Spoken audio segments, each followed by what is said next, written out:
Peace, peace, family. This video right here is about Nibiru, or Planet X. Getting straight to the point, we're going to clear up all the discrepancies about Planet X and if it's fake or not, if it's true or not. And I'm going to be straightforward and proving what Planet X is, or Nibiru really is, and what's going on with it. So, now, Planet X, aka Nibiru, is a factually existing object or entity, whatever you want to call it. It's not a planet, it's a ship. It's what you call the mothership. Now, Planet X originally came into our solar system, you can say, in the beginning of this millennium, the 2000 millennium, not this most recent planetary alignment, which happened from January 20th, which is happening now from January 20th to February 20th, but a more recent one in the beginning of this millennium. What happens is the ship enters our solar system and comes closer to the Earth during these planetary alignments, because it is during these planetary alignments, or conjunctions, as you can say, planetary conjunctions, it allows the ship to come closer to the Earth without disrupting the orbit of the planets and throwing off the circulation or the rotation of our solar system. So basically, without destroying our solar system, it has to move closer to us during these planetary conjunctions. Right now is we're in a conjunction right now. It's actually moving more closer. Now, before I go into details, I want to let people know, for those of you who have a hard time believing that this planet is real or this mothership is real, you can go on Google Sky. Right now, Google has a thing where instead of Google Street, where you can look down the street from the satellite, you can look down on our solar system from the satellites, and you can actually see planet Nibiru behind Pluto. And it is factual. If you don't know how to work Google Sky yourself, you can just go on YouTube and type in Planet X visible on Google Sky, and it'll come up.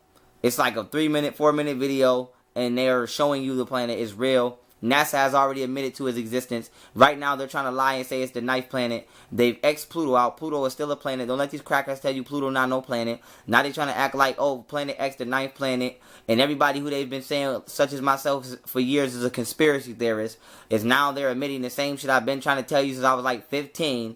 So now, Planet X, or Planet Nibiru, is factual. It is the mothership which melanated extraterrestrials are returning to Earth on.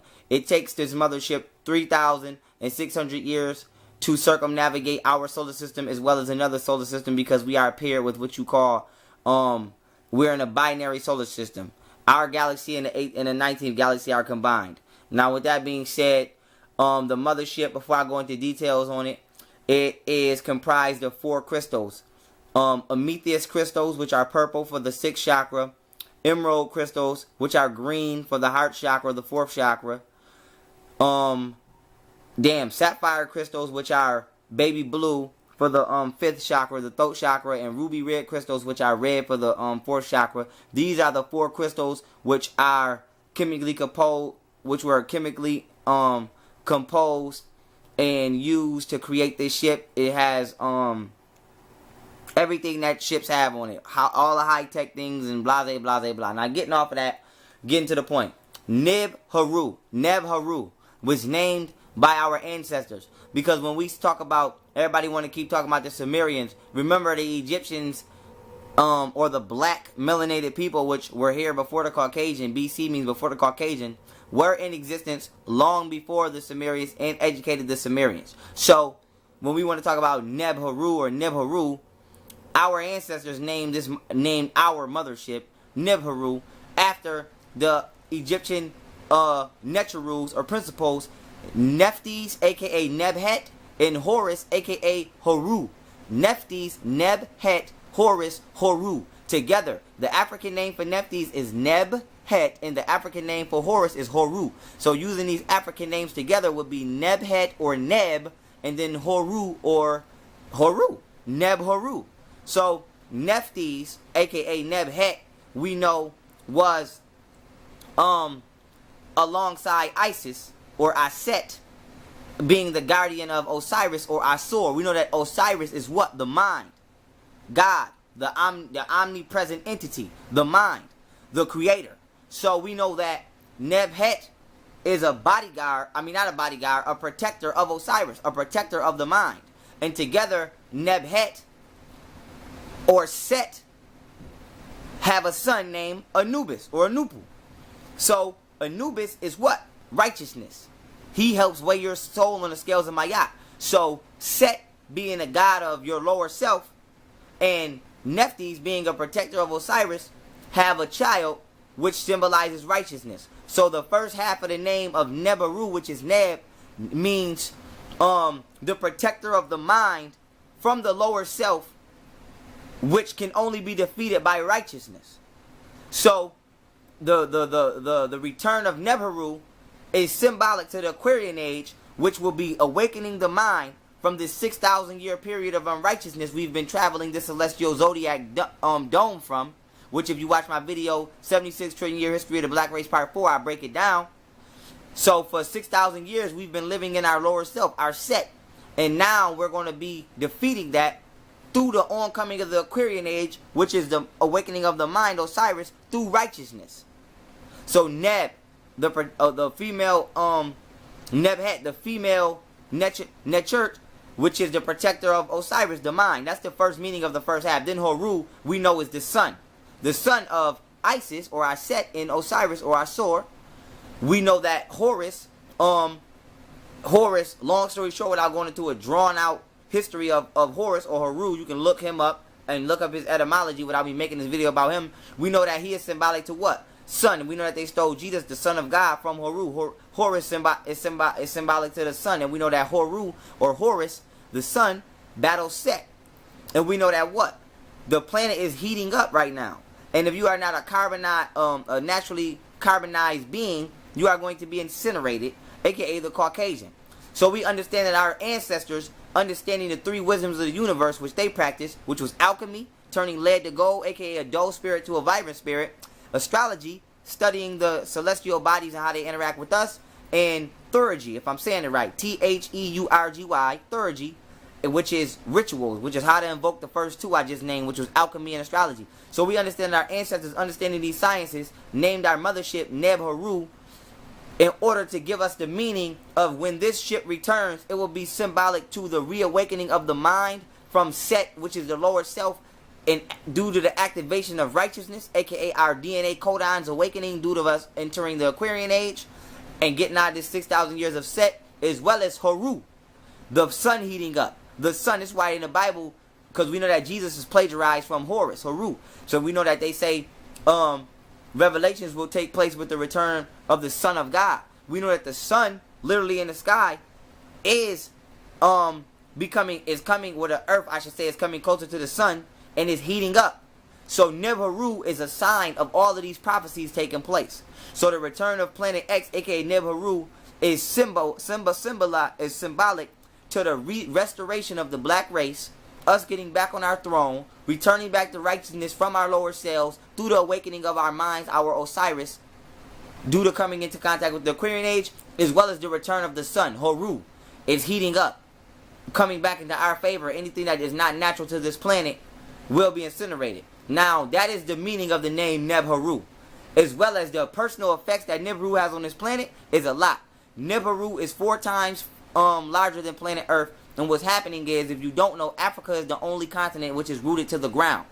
So what happens is, all of these other continents are going to be affected by the gravitational and electromagnetic field that this craft gives off.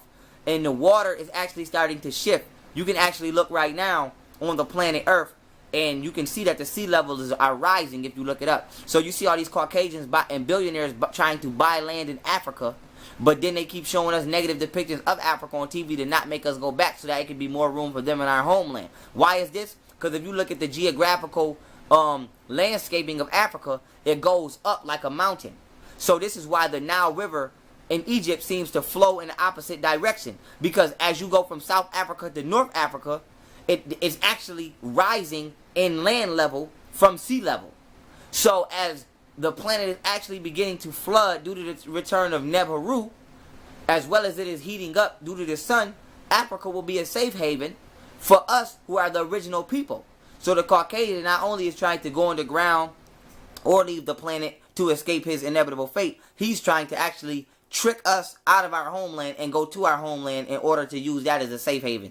So when you see FEMA camps and shit like that, you know who those is for. Those is for us. Meanwhile, he's going to try to put himself in our land. So this is why they want to use population control and depopulate the planet, because if they can kill off as many black people as they can, then it won't be too much of a fight being put up against them in order to inhabit our land, which they won't be able to live at anyway because they're going to get incinerated. So they just a desperate attempt to save themselves. But that is the meaning of the word Nibiru. Now, Nibiru is the mothership. This is where smaller extraterrestrial crafts land and dock after visiting our planet to do whatever it is that they're doing for that time. The Anunnaki, which just means those who came down from heaven, are melanated beings. They are black people. If you go watch my video, Blacks Are Extraterrestrials Proof, I break down how we have 145 to 225 alien genes in our DNA. Black people in the O negative blood type is the original bloodline of black people. Do not let white people lie to you and tell you that that the majority of them have the O negative blood type. The statistics that they put out is a lie. And only blood type white people have, 95% of them have, is fucking Rhesus monkey blood, and they tainting our bloodlines. And if you go watch my video, Monkey Blood, I break down how when you have sex with a white person, what takes place is what you call red blood cell hemolysis, where the bloodline of a white person actually breaks down a protein in the bloodline of a black person, and they infect our bloodline. So, this is because Caucasians are genetically manufactured people. So, like, black people, we're like apples and they're like GMOs. But with that being said, Planet Nibiru is actually the mothership, and it symbolizes the return of our greatness. So, when they talk about the end of the world, remember, this is Eurocentric speaking. When you watch a tanning commercial or anything on TV, they're talking to white people. They're not talking to black people. So, white people act like we don't exist in America, black people. So, remember that. They're not talking to you. Even when you open up a science book, it's a white man in there. It's not a black man's anatomy. So, when they talk about it's the end of the world, it's the end of their world. It's the end of white people's world. It's not the end of black people's world. We should be jumping in fucking joy right now, black people, because we finna get restored to our throne. But don't think that the planet Nibiru or the ancestors is gonna do it all. We still got a part to play too. We still gotta fight and liberate ourselves on this level. So don't think because you can see planet Nibiru in the sky, that it's over. Nah, we still got our own job to do because they're doing their part. You can go right now on the internet, research anywhere, YouTube, internet, Google, and type in UFO shut down nuclear bases. It's actually legal documents as well as video footage of UFOs actually shutting down nuclear bases underground in China, in the US. They are actually shutting down the government. So they're doing their job. We just have to do our job as far as the little leftovers, you can say. So with that being said, we have to the revolution, they say, will not be televised because that's finna get shut down. So when we want to talk about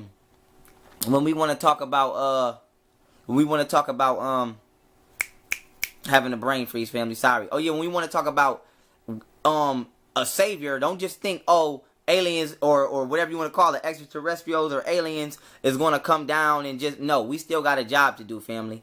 So with that being said, let's get ready to do it.